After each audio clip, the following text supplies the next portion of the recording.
Primera de Corintios, capítulo 3, verso 9, que dice de la siguiente manera: porque nosotros somos colaboradores de Dios y vosotros sois huerto de Dios, edificio de Dios. Bueno, ya hemos orado y le hemos dado gracias al Señor por la palabra. Esta tarde yo, basado en este verso, le he puesto a la enseñanza el huerto de Dios. Y dirá usted, ¿por qué el huerto de Dios? Bueno, antes de entrar de lleno a la enseñanza, quiero recordarle que desde el comienzo Dios de alguna manera había creado un lugar donde puso al hombre, a Adán y a Eva, se recordarán. Pero dice que por causas del pecado, el plan original de Dios no se llevó a cabo. Pero eso no significa que el plan de Dios se echó a perder. Dios iba a completar de alguna manera su plan y su propósito, y para lo cual Dios creó otro ambiente para llevar a cabo ese propósito. Ya no fue el huerto, aquel lugar donde Dios había puesto a Adán y Eva, y lo que Él esperaba cosechar eran los corazones de ellos. Pero sin embargo, al no poder llevarse a cabo esta obra, dice Dios, bueno, yo voy a preparar de nuevo otro huerto y voy a llevar a cabo mi obra. Cuando nosotros vemos en Cantares 4:1, el amado le dice a la novia: cuán hermosa eres, amada mía, cuán hermosa eres. Y fíjese que si usted sigue leyendo el capítulo número 4, usted se va a dar cuenta de todas las características que la amada tiene. Y esa amada, hoy de alguna manera, es la iglesia. Y la iglesia viene a ser o a ocupar prácticamente el lugar aquel que al principio Dios había establecido, un huerto. Y el Señor le dice a la amada, en Cantares 12, huerto cerrado eres, hermana mía, esposa mía, huerto cerrado, fuente sellada. De alguna manera le dice que es un huerto cerrado. ¿Por qué? Porque ahí no debe entrar nada del mundo. Él va a proveer todos los elementos necesarios para que ahí se desarrolle la voluntad de Dios y ella pueda fructificar conforme al plan de Dios.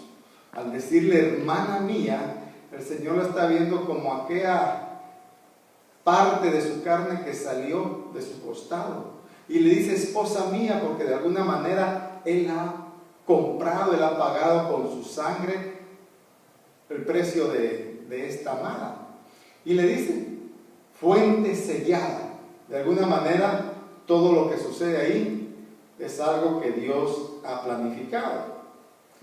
Pero cuando vemos Juan 14:19, y estoy dando algunos versos para introducir lo que quiero explicarle, dice el mismo Señor Jesucristo: un poco más de tiempo y el mundo no me verá más, pero vosotros me veréis, porque yo vivo, vosotros también viviréis.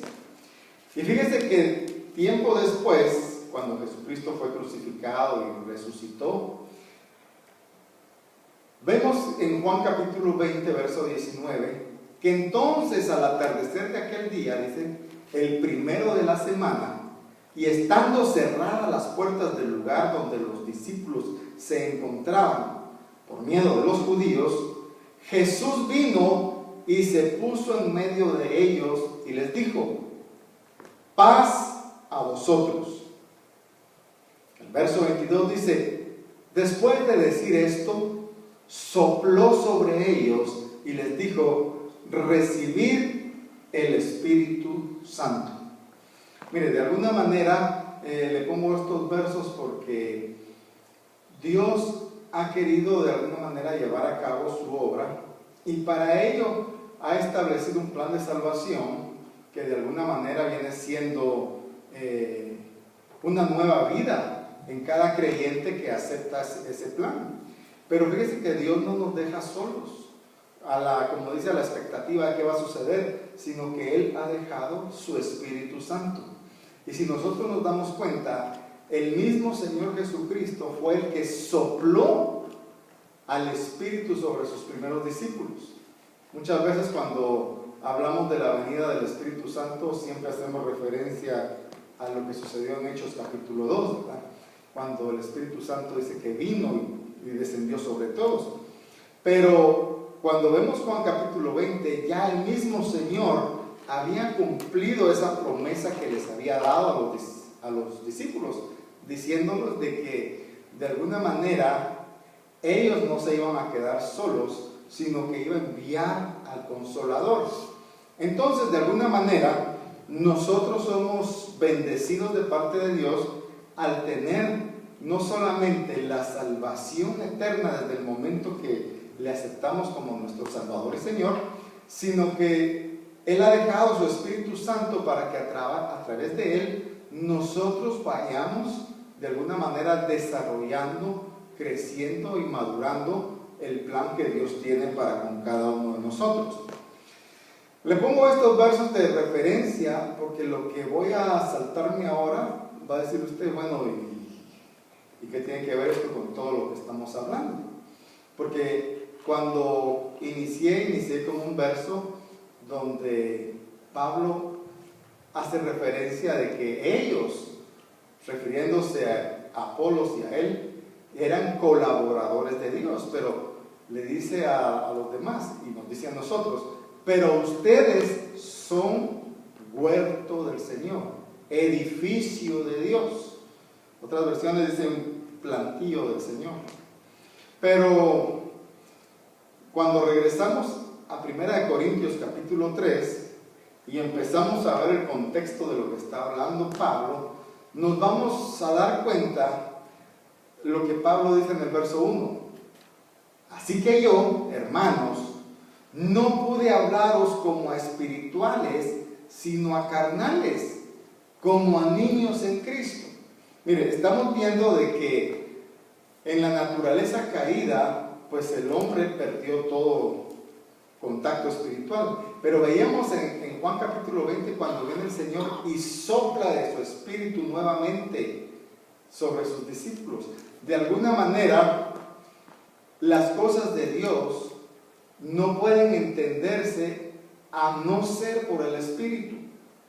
Por eso era tan importante para el Señor Jesucristo que su Espíritu descendiera, viniera a auxiliarnos en todo momento desde que se inició la iglesia, y por eso el plan de Él fue desde el comienzo venir no solo a soplar sobre sus discípulos, sino que la promesa del Espíritu Santo vino posteriormente en el día de Pentecostés, y desde entonces el Espíritu Santo habita en medio de todos nosotros. Entonces no hay razón para que nosotros querramos continuar viviendo en la naturaleza caída de Adán, del primer Adán, porque en el postrer Adán nosotros ya tenemos esa naturaleza espiritual. Por eso Pablo les dice, yo vine a hablarles a ustedes, refiriéndose a los de Corinto, como a personas espirituales, pero ahora veo que ustedes son carnales. Y al referirse que están en la carne, no les está diciendo ustedes solamente están siendo influenciados por la carne, sino que les está diciendo ustedes están viviendo totalmente en la carne. Ni siquiera es una influencia, sino que es la pura carne la que ustedes están manifestando. Y entonces dice, no me queda más que hablarles como niños en Cristo. Y mire, y lo que Pablo quería hablarles, hermanos, eran un mensaje, profundidades, misterios de Dios, porque de alguna manera Dios quería manifestarle a sus siervos cosas que Él quería desarrollar, pero siempre Dios lo hace en misterios. Por eso los apóstoles le preguntan en una oportunidad a Jesús, pero ¿por qué tú hablas en parábolas? Y Jesús le dice, bueno, porque a ellos les tengo que hablar en parábolas para que no entiendan, pero a ustedes sí les puedo hablar clara y directamente y explicarles lo que ustedes quieran. Y entonces les explicaba y les desarrollaba cualquier parábola que ellos tuvieran duda. Entonces nosotros como seres espirituales estamos prestos a recibir la palabra que Dios nos quiere dar, pero muchas veces nos dejamos no solo influenciar, sino dominar por la naturaleza del primer Adán, y estamos en la carne. Pablo les dice en el verso 2, os di a beber leche y no alimento sólido, porque todavía no podéis recibirlo. En verdad, ni ahora podéis. Y lo que Pablo les está dando a entender es de que ellos de alguna manera no les hace falta ningún don, porque los dones principales, hermano, no solamente es el don de la vida eterna, sino el don del Espíritu Santo ya estaba sobre ellos. Pero les dice el Señor, yo esperaba que ya teniendo a lo mínimo esos dones básicos, por llamarle así, ya ustedes hubieran crecido un poco, pero me doy cuenta que ustedes siguen siendo unos niños, así que no les puedo dar alimento sólido, sino que simplemente les voy a dar leche, aunque la leche no es mala, ¿verdad? Pero, hermanos, no podemos nosotros subsistir con leche ya siendo adultos, y a ellos deberían de ser adultos. Sin embargo, Pablo dice que tuvo que hablarles como a niños. El verso 3 dice, porque todavía sois carnales, pues habiendo celos y contiendas entre vosotros, ¿no sois carnales y andáis como hombres?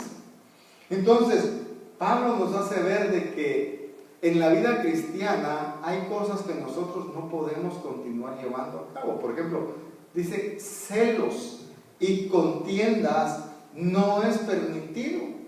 Aunque muchas veces nosotros decimos, malinterpretando también algunas parábolas donde dice que el trigo y la cizaña deberían de crecer juntos. Pero cuando nos damos cuenta de esa parábola, se está haciendo referencia a que el trigo y la cizaña deberían crecer juntos, pero en el mundo. Porque acuérdense ustedes que eso sucedió en el campo. Dice que un hombre había sembrado un campo, pero en la noche su enemigo le sembró una semilla mala. Pero entonces dice que en el campo es figura del mundo, era necesario que creciera el trigo y la cizaña juntos, pero no dentro de la iglesia. Entonces, a veces malinterpretamos esa parábola y pensamos que aquí dentro de la iglesia aún se pueden tolerar cosas así como celos y contiendas, porque decimos, bueno, de todos modos la cizaña tiene que crecer, pero no en medio nuestro. Entonces eso tenemos que entenderlo nosotros, que debemos madurar como seres espirituales e hijos de Dios. En el verso 10 nos dice Pablo, os ruego, hermanos, por el nombre de nuestro Señor Jesucristo, que todos os pongáis de acuerdo y que no hayan divisiones entre vosotros, sino que estéis enteramente unidos en un mismo sentir y en un mismo parecer. Mire, si algo pide Pablo a los hermanos de la iglesia, es que todos estemos de acuerdo. Dice que no hayan divisiones entre vosotros, sino que estemos enteramente unidos por un mismo sentir, por un mismo parecer. Y de esa forma, hermanos, nosotros podemos desarrollar, crecer y madurar. Porque siendo nosotros plantitas en el huerto del Señor, nosotros tenemos que desarrollar, crecer y alcanzar cierta altura. Pero dice que en ellos habían contiendas y habían divisiones. Y cuando nosotros vemos qué tipo de divisiones eran a las que se hace referencia Pablo, nos damos cuenta de que se estaban diciendo, unos decían yo soy de Pablo, otros decían yo soy de Apolos, y cuando ustedes dicen esas cosas, dice Pablo, no son simplemente hombres, no no parecen hijos de Dios, sino actúan como el mundo. Entonces, empieza Pablo a hacer la aclaración, ¿verdad? Cuando Pablo les llevaba una buena noticia, tal vez de decirles, miren, ustedes son el huerto de Dios y el Señor quiere desarrollar en ustedes un plan especial, Pablo se queda explicándoles que no pueden haber divisiones en medio de ellos, diciendo yo pertenezco a este o yo pertenezco al otro. ¿Por qué? Porque Pablo les dice en verso 5, ¿qué es pues Apolos? ¿O qué es Pablo? Y él aclara ahí, solamente servidores mediante los cuales vosotros habéis creído, según el Señor dio la oportunidad a cada uno. Miren, muchas veces nosotros también nos ponemos a discutir, ¿verdad?, en las congregaciones acerca de tal o cual pastor predica mejor o cual predica diferente, y ya no debería existir en medio de nosotros esas cosas, porque nosotros, dice, que el Señor ha puesto a estos hombres solamente como servidores para que la gente crea a través de ellos. Pero cuando la gente ve las divisiones, en vez de acercarse, lo que hace es alejarse. Entonces dice el verso 6, yo planté, Apolos regó, pero Dios ha dado el crecimiento. Entonces algunas veces nosotros nos ponemos a pensar, bueno, es que a mí tal vez me tocó la tarea de plantar, a otro le va a tocar venir a regar, y a otro le va a tocar cosechar, pero debemos vivir conformes con eso. Sin embargo, lo que Pablo está diciendo es que así que ni el que planta ni el que riega algo son algo, ni el que planta ni el que riega son algo. Entonces, ¿quién es el que se lleva el mérito en todo? Dice que es Dios, porque Dios es el que va a dar el crecimiento. Entonces, de alguna manera nosotros no podemos ponernos o afanarnos esperando que alguien pueda hacer algo, por lo que Dios es el que va a tomar control, porque dice que Él es el que da el crecimiento.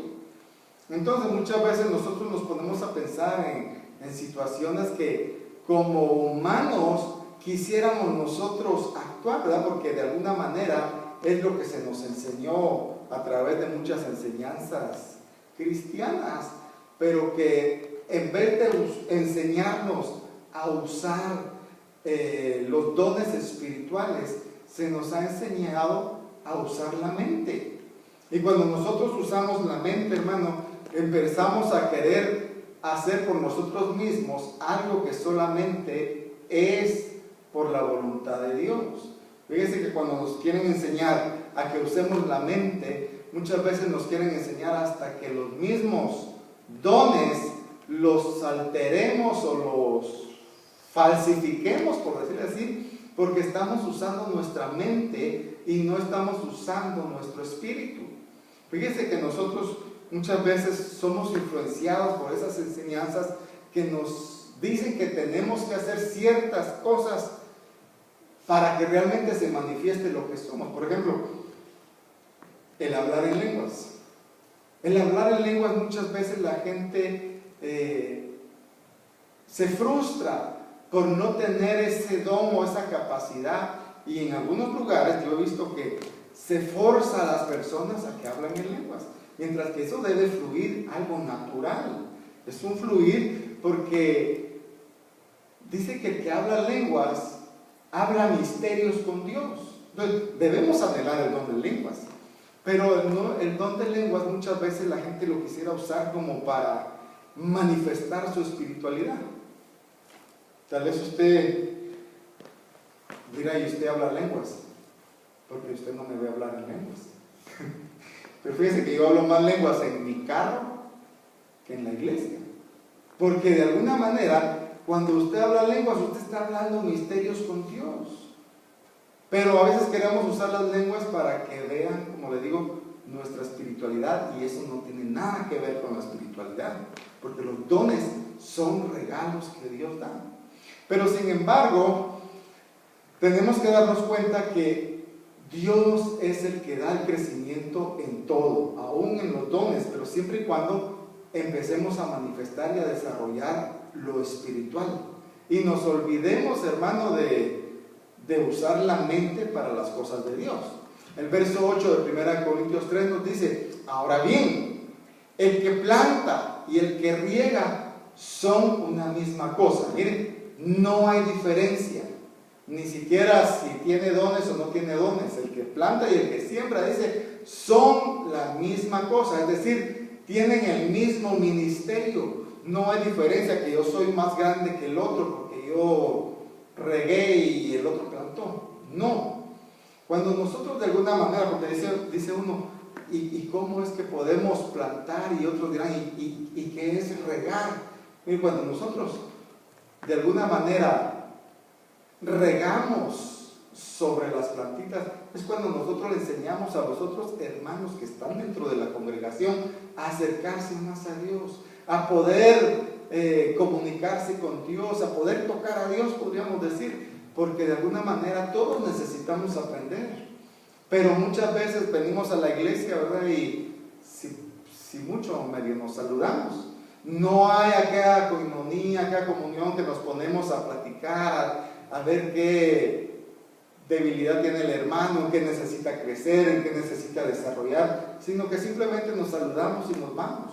Mientras que si nosotros nos acercáramos más a las personas, les ayudaríamos a acercarse también ellos a Dios, y de esa manera nosotros estaríamos como contribuyendo a regar. Pero como dice Pablo aquí, es lo mismo, es la misma cosa, tanto como el que aquí les está dando a ustedes la palabra, como el que usted aconseje a alguna hermana o hermano que venga invitado, ¿verdad? Entonces, es el mismo ministerio, porque dice, tanto el que planta como el que riega son una misma cosa, pero, ahí hay una diferencia, cada uno recibirá su propia recompensa conforme a su propia labor. Es decir, que muchas personas dirán, el que predica va a recibir mayor premio que yo que estoy aquí. No, dice que usted que puede contribuir con aconsejar a una persona, usted podría recibir también un premio mayor que el que predica. ¿Por qué? Porque cada uno va a recibir su recompensa conforme a su propia labor. Si usted está trabajando más que el que predica o que dirige, usted va a tener una mayor recompensa. Y eso solamente el Señor lo sabe. No significa de que porque yo hablo más lenguas, porque yo profetizo más, porque yo adoro más. No. Si nosotros no dejamos que el Espíritu sea el que se mueva, porque de alguna manera hemos hablado que en la naturaleza caída, hermano, todos hacen su voluntad. Y entonces, ¿cómo podemos adorar a Dios si cada uno está haciendo su voluntad? Por eso decía Pablo, que no hayan entre ustedes divisiones. ¿Cómo es posible que nosotros vamos a venir a decir, vamos a adorar a Dios? Porque Él es el único que merece toda la gloria y toda la honra. Pero, ¿cómo se le adora a Dios? La mejor forma de adorar a Dios es obedeciéndolo. Y como le digo, en la naturaleza caída, cada quien piensa como quiere, cada quien hace lo que quiere. Nadie le rinde culto a Dios ahora, ¿me entiende? Conforme a lo que Él merece. Entonces, cada uno, dice Pablo, va a recibir su propia recompensa conforme a su propia labor. Porque nosotros, dice el verso 9, somos colaboradores de Dios y vosotros sois huerto de Dios, edificio de Dios. Mira, este fue el verso con el que comenzamos. Pablo está hablando que somos colaboradores de Dios. Algunas versiones aclaran específicamente el nombre de Pablo y Apolos, porque Pablo y Apolos somos colaboradores de Dios. Pero también nosotros que llevamos a cabo la obra somos colaboradores de Dios. Mire, y entonces dice, vosotros sois huerto de Dios y edificio de Dios. Para que nosotros seamos edificio, en el huerto es donde nosotros tenemos que preparar el material, hermano, donde se van a producir esos elementos con el cual el edificio de Dios tiene que ser de alguna manera edificado. Fíjese que cuando nosotros leemos cómo se construyó el tabernáculo, fíjese que si algo se le pidió al pueblo es de que ellos ofrendaran conforme a lo que Dios les había dado y ellos habían disfrutado. Y esa, dice Éxodo, va a ser una ofrenda mecida. Es decir, que no puede ser una ofrenda mecida todo aquello que usted no haya disfrutado. Miren, si usted no ha disfrutado su sueldo, usted cree que va a ser una ofrenda mecida al traer una parte de su sueldo. Usted primero tiene que disfrutar lo que Dios le ha dado. Porque si usted no disfruta lo que Dios le da, ¿cómo puede venir a agradar a Dios con algo que usted no disfruta? Entonces, nosotros tenemos que crear primero el material con el cual vamos a darle a Dios. Mire, no podemos nosotros edificar un edificio si primeramente no hemos conseguido el material. ¿Y dónde se consigue el material? Pues en el huerto. En el huerto es donde nosotros de alguna manera tenemos que producir el fruto. ¿Cómo vamos a edificar un edificio si no hay fruto?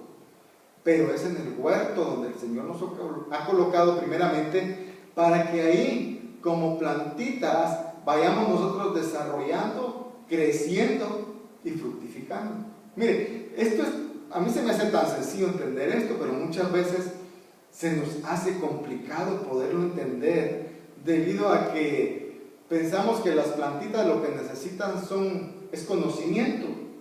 Y una plantita no necesita conocimiento. Una plantita lo que necesita, hermano, como veíamos hoy la lluvia, ¿verdad? Que venga ese contacto con aquello que le va a dar vida. Por ejemplo, la lluvia, hermano. ¿Qué quiere que sienten las plantitas cuando reciben la lluvia que recibieron hoy? Hermano, con gozo reciben esa lluvia, hermano, porque saben que esa lluvia les va a permitir crecer, reproducirse y alcanzar cierta estatura. Igual nosotros cuando venimos a la iglesia, hermano, y somos tocados por el Espíritu Santo, salimos de este lugar con el deseo, hermano, de seguir creciendo y anhelando más las cosas de Dios, porque de alguna manera algo sobrenatural está pasando en nuestra vida. Yo no lo voy a hacer bien largo hoy la enseñanza, pero sí quiero que toquemos algo tan importante como dice Pablo, que entendamos nosotros que como huerto de Dios tenemos que ser desarrollados. Mire, en el 1 Corintios 12:1, acuérdese que en el capítulo 3, Pablo les dice, miren, no me quedó otra más que hablarles como a carnales, pero sin embargo, él sigue desarrollando sus enseñanzas, y en el capítulo 12, él ve que de alguna manera ya han como madurado en lo que él les ha venido hablando, y ya les toca el tema un poco más profundo. Pero no quiero, dice, que ignoréis, hermanos, acerca de los dones espirituales. Miren, primero les está tratando, ustedes son unos carnales. No les puedo hablar como espirituales porque ustedes son carnales. Tengo que darles leche. Sin embargo, hay un cambio en ellos, porque eso es lo que la palabra espera, ¿verdad? Que haya un cambio en las personas. Y cuando Pablo ve el cambio, mire, ya llegamos a 1 Corintios 12:1, y ya les dice, pero no quiero que ignoréis, hermanos, acerca de los dones espirituales. Mire, y si vemos el capítulo 14 dice, seguid el amor y anhelad los dones espirituales, pero sobre todo que profeticéis. Mire, el profetizar no es para cualquier persona, ahora tiene que ser alguien que ya no solo ha crecido, sino que ha madurado. Porque, hermano, la profecía no es algo que la gente tal vez quisiera imitar a otros, ¿verdad? Decir, bueno, yo quiero profetizar algo, y solo porque quiero profetizar voy a venir a decir ciertas cosas que están en... No, la profecía es para la gente que ya no solamente ha estado en lo espiritual, el Señor le ha manifestado dones, sino que ha madurado. Porque cuando el Señor pone una palabra profética en una persona, no precisamente es para que la suelte en el momento, sino para que primero la mastique, la pueda de alguna manera procesar bien antes de darla, hermano, porque cuando hablamos de la profecía hay ciertos niveles en la profecía. No voy a profundizar en eso, pero aquí Pablo dice que seguid el amor y anhelad los dones espirituales, pero sobre todo que profeticéis. Lo que le hago referencia aquí es de que ya Pablo ha visto que en ellos ya ha habido un cambio, ya ha habido un desarrollo, ya ha habido un crecimiento y sobre todo una madurez. Entonces le está diciendo a los que están maduros, bueno, ya veo que hay gente madura aquí, entonces ustedes sobre todo profeticen, hermano, porque si de alguna manera la iglesia es edificada es a través de la palabra profética, aunque tenemos la palabra profética más segura, que es la palabra de Dios, ¿verdad? Que es su Biblia. Entonces usted tiene que leer su Biblia. No hay que estarle aquí diciendo, por favor, hermano, les ruego que lean su Biblia, sino que nosotros tenemos que tener esa disposición de escudriñar la palabra de Dios, porque es a través de la cual Dios nos va a estar hablando constantemente cuando nosotros le buscamos. Volvemos al Cantar de los Cantares y encontramos aquí un verso. Dice la amada: despierta, viento del norte, y ven, viento del sur, hacer que mi huerto exhale fragancia, que se esparzan sus aromas entre mi amado en su huerto y coma de sus mejores frutas. Miren, le decía que no hay nada que nosotros podamos hacer a no ser por el Espíritu Santo. Por eso es de que la amada, que ya ha madurado en estos capítulos, puede venir con toda seguridad y pedir que haya un soplo de viento, mira, un soplo del Espíritu, que haga que el huerto exhale fragancia, mire, que se esparzan sus aromas, porque si algo Dios espera, hermano, es que nosotros demos fruto.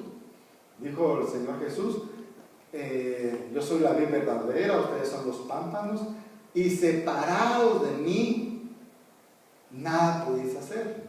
Pero si nosotros estamos pegados a Él, dice que vamos a llevar fruto y mucho más fruto, fruto abundante. Entonces, tenemos que estar pegados al Señor. El Espíritu Santo va a hacer, hermano, que cuando ya nosotros estemos de alguna manera madurando y nuestros frutos, hermano, ya se estén manifestando, el Espíritu Santo va a hacer que, miren, nosotros tengamos una fragancia agradable. Y dice que el aroma se esparza. Hermano, y esto es tan importante, como le digo, esto muchas veces le resta importancia de todo lo que estamos viendo aquí. Como Pablo dijo, cuando hay diferentes opiniones, cuando hay diferentes pensamientos entre nosotros, por eso Pablo dice que ya no hayan divisiones, que todos sean de la misma manera de pensar, que todos puedan de alguna manera estar unidos. Pues como platicábamos con Sonia esta mañana, que a lo menos hay 17 formas de pensar. Imagínense 17 diferentes pensamientos en medio de la congregación. ¿Cómo puede uno llegar a la unidad? Solo a través del Espíritu. Por eso es que debemos anhelar al Espíritu, porque Él es el que va a soplar sobre nosotros, hermano, y esa fragancia va a esparcirse. Mire, ya terminando, Cantares 5:1. He venido a mi huerto, dice el amado, oh hermana y novia mía, he recogido mi mirra, mi perfume, he comido mi panal y mi miel, he bebido mi vino y mi leche. Miren, no hay cosa, hermano, que le agrade más a Dios que venir a buscar algo a su huerto, hermano, y encontrar todo lo que lo necesita. Mire, aquí el amado vino a su huerto, hermano, ¿y cuál fue la respuesta de él? Mire, recogió de todo lo que él quería. Comió de su panal, comió de su miel, bebió vino y tomó leche. Leche de la palabra, vino a la llenura del Espíritu Santo. el panal, la miel que alegra el corazón. Hermano, la mirra, pues de alguna manera, usted conoce que la iglesia pues tiene que sufrir, pero él está viendo que a pesar de esos sufrimientos ha habido un fruto abundante. Y el amado dice, estoy satisfecho. Vine a mi huerto, encontré lo que buscaba, estoy totalmente satisfecho. Así que, ¿cuál es la actitud del amado? Más que decir, comed amigos, bebed, oh amados, bebed en abundancia. Miren, yo ya me quedé satisfecho, dice el amado. Así que ahora convidemos a todos. Si algo tiene que hacer la iglesia, hermano, es no olvidarnos de los necesitados, hermano, y mostrarle al mundo que la iglesia tiene la forma de poder atender a esas necesidades, a esas demandas, ¿verdad? Porque el Espíritu Santo se mueve en medio nuestro. Si el Espíritu Santo no se movilizara, hermano, en vano está trabajando la gente. Dice, hay un pasaje, ¿verdad?, que dice, en vano vela la guardia si el Señor no está en el asunto. Así que, mire, el Señor no se quedó con su plan truncado cuando el hombre falló. Él quería, hermano, de alguna manera obtener un fruto de esas almas que puso en el huerto del Edén, pero de alguna manera Dios ha obtenido ese fruto de su iglesia. Tarde o temprano el Señor viene, recoge a su amada y se celebra un gran banquete, hermano. ¿Por qué? Porque realmente la iglesia conoció cuál era la voluntad del amado, se preparó, se dispuso, se alejó de la contaminación del mundo, no permitió que el mundo entrara a ese huerto, porque era un huerto cerrado, hermano. No permitió que doctrinas contrarias entraran a la iglesia, no permitió que el mundo, las modas y todas las cosas que de alguna manera se infiltran se metieran en el huerto que Dios había preparado. De esa manera viene el amado y con gusto recibe, hermano, los frutos que él esperaba. Recibe, hermano, a satisfacción lo que él esperaba recibir. De alguna manera nosotros tenemos, hermano, que pedirle al Espíritu Santo que nos haga desarrollar no solo los dones básicos que ya están en nosotros desde el momento de aceptarle a Él, sino que desarrolle esos dones que Él quiere desarrollar para que podamos fructificar conforme el Espíritu y no quedarnos, hermano, solo con las obras de la carne. Así que esta tarde le vamos a dar gracias al Señor y a pedirle que de alguna manera Él nos continúe fortaleciendo y nos permita seguir anhelando ser parte de esa amada que espera a su amado y se prepara para recibirlo. Amén. Padre, en el nombre de Jesús te alabamos, te bendecimos, te damos a ti toda la gloria, toda la honra, Señor, porque solamente tú mereces esa gloria y esa honra, Señor.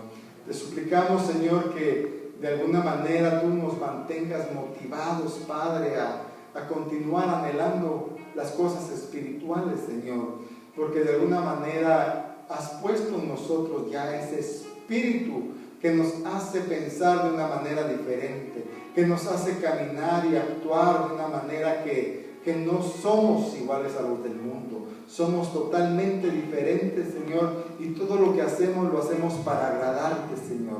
No hacemos nada por nosotros mismos, porque el único que merece la gloria eres tú, Señor. El que piensa en recibir la gloria humanamente, Señor, tú sabes que, o tu palabra dice que recibirá su merecido. Sin embargo, los que anhelamos hacer las cosas para darte a ti la gloria, también tendremos una recompensa, Señor, que tal vez ni ha subido a nuestra mente o no nos podemos ni imaginar lo que tú tienes reservado para aquellos que te amamos, Padre. En el nombre de Jesús, permite, Señor, que cada día anhelemos más y más ser regados por tu palabra, Señor, para tener ese crecimiento sano, ese crecimiento adecuado, para que cuando tú vengas por tu iglesia, nosotros podamos recibirte y tú puedas sentir las aromas que tu iglesia, Señor, ha dado para ti. En el nombre de Jesús, te alabamos, te bendecimos. Amén y amén.